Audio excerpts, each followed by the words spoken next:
136 anos atrás, o Brasil assinava um documento que mudaria sua história para sempre. A Lei Áurea, 13 de maio de 1888.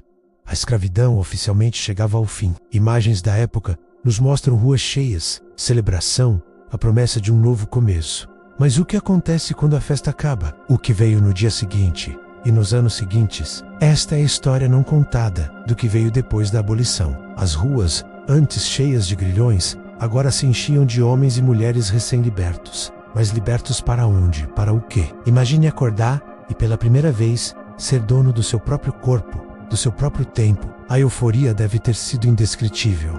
Mas logo a realidade, dura e fria, bateu à porta. Uma porta que a maioria nem sequer tinha. A liberdade veio sem terra, sem casa, sem trabalho, sem educação. Foi uma liberdade vazia, uma promessa quebrada antes mesmo de ser feita. A estrutura social e econômica do Brasil não estava preparada, nem disposta a integrar essa nova população. Os senhores de engenho, que antes lucravam com o trabalho forçado, agora se viam sem sua principal mão de obra. Mas o sistema, astuto, encontrou uma forma de se perpetuar. As fazendas, antes lares forçados, agora expulsavam aqueles que não tinham para onde ir. Sem indenização, sem apoio, sem um plano, apenas a liberdade de passar fome. Começou então um dos maiores movimentos migratórios da nossa história. Milhões de pessoas, antes presas à terra, agora se deslocavam em busca de sobrevivência.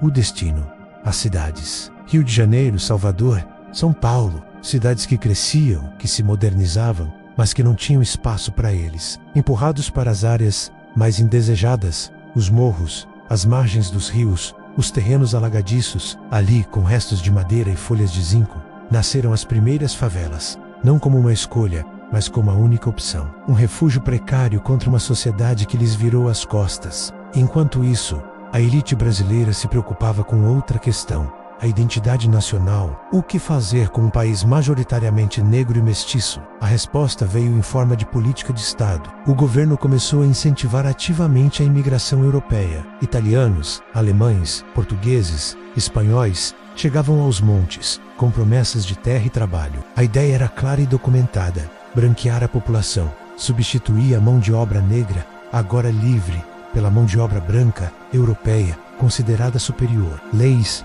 foram criadas para solidificar essa exclusão. A Lei de Terras de 1850, por exemplo, já dificultava o acesso à propriedade para os mais pobres. E após 1888, ela se tornou uma barreira intransponível para os ex-escravizados. Para o ter terral, era preciso comprar. Mas como comprar? Sem dinheiro, sem crédito, sem oportunidade? O Estado, que por séculos se beneficiou do trabalho escravo, agora se recusava a oferecer qualquer tipo de reparação. A terra continuou nas mãos dos mesmos de sempre. A riqueza concentrada, a desigualdade instaurada. A liberdade também não significou cidadania plena. O racismo, antes amparado pela lei da escravidão, agora se disfarçava. Novos códigos, como o de vadiagem, criminalizavam práticas culturais e a própria existência de pessoas negras nas ruas. Ser negro, pobre e sem emprego fixo se tornou, aos olhos da lei, um delito MC. A polícia, recém-formada, tinha um alvo claro.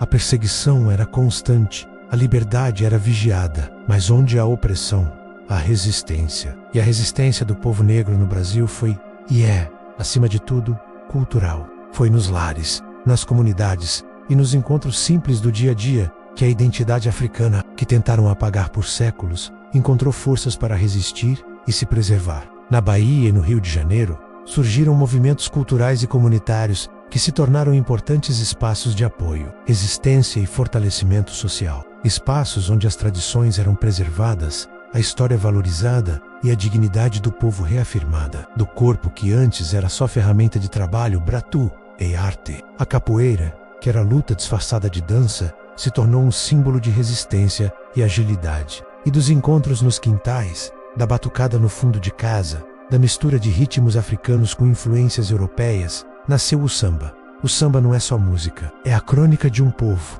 o lamento, a alegria, a denúncia. É a prova de que mesmo na mais profunda adversidade, a beleza e a criatividade podem florescer. O futebol também se tornou um campo de batalha. No início do século XX, era um esporte de elite. de clubes brancos e fechados. Mas aos poucos, jogadores negros como Leônidas da Silva e Domingos da Guia foram quebrando barreiras com seu talento inegável, redefinindo não só o esporte, mas também a imagem do homem negro no Brasil. Que essa história nos mostra que a abolição não foi um ponto final, mas o início de uma nova e longa luta. Uma luta por moradia digna, por emprego justo, por educação de qualidade, por respeito, por cidadania. Uma luta que continua até hoje. As cicatrizes daquele dia seguinte são profundas e visíveis na sociedade brasileira. A desigualdade social e racial que vemos hoje não é um acaso. Ela foi construída tiolo por tiolo, a partir de 14 de maio de 1888. As favelas, a violência policial, a disparidade de salários, a subrepresentação em espaços de poder, tudo isso são ecos de uma abolição inacabada. Negar essa história, ou contá-la pela metade, é perpetuar a injustiça. É preciso olhar para o passado, não com culpa, mas com responsabilidade. Entender os mecanismos que criaram a fratura social que ainda nos divide. Conhecer essa história é fundamental para entender o Brasil de hoje. É um passo essencial para que possamos, finalmente, construir o país que foi prometido em 1888.